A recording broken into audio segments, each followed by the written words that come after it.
Okay, let's unpack this.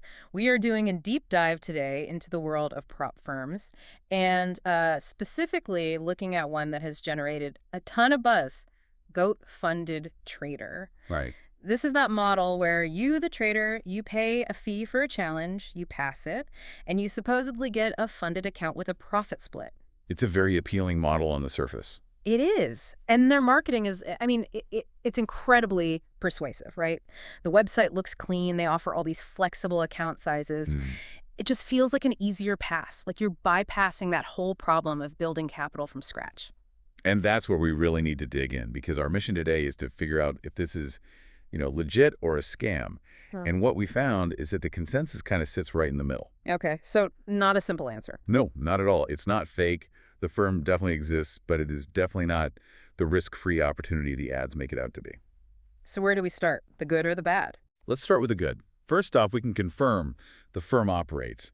If you look at platforms like Trust Wallet, for instance, you see positive reviews. From actual traders. Yes, from traders who say they've been funded, and this is the crucial part, they've received payouts. So the system does work for some people. Okay, so it does pay some traders. And I saw one specific feature that people seem to really like, something about the no time limit structure on some challenges. Yeah, that flexibility is a huge selling point. It sounds like a game changer compared to firms that make you rush your trades. It does sound great, but this is exactly where the dynamic flips. Because while the challenge might be flexible, what happens after you get funded is a whole other story. And that's the contradiction, isn't it? We have clear evidence of payouts on one side, but then on the other hand, we see these prop firm comparison sites consistently rating goat-funded trader in, like, the lower half of the industry. So why? It comes down to what traders are calling hidden rules. They report enforcing conditions that just weren't obvious up front. So you pass the challenge, you pay the fee, just to get disqualified later on a technicality. That's the core complaint. And we should probably clarify what that means, because it's not vague.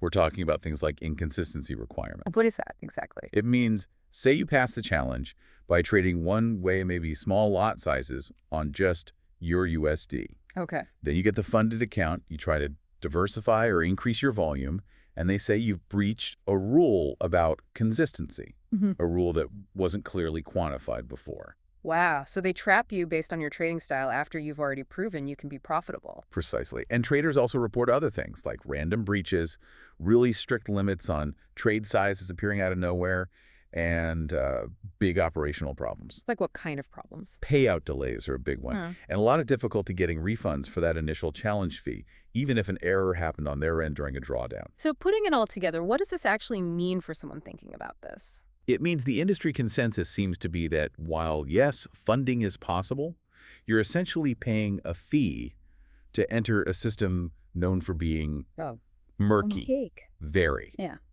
That initial fee is 100% at risk. You're paying for a chance to navigate a very, very tricky maze. The assessment has to be that if you do this, you have to go in with your eyes wide open. You risk the challenge fee, and even if you pass, you're not in the clear. Not at all. You have to be ready for a profit-sharing phase that's governed by these strict, sometimes unclear rules that can just, poof, revoke your account instantly. That's the real takeaway here. Passing the challenge is just the first step. The real test is surviving the rules after you're supposed to be making money. Exactly. Which leaves me with a final thought for you to consider.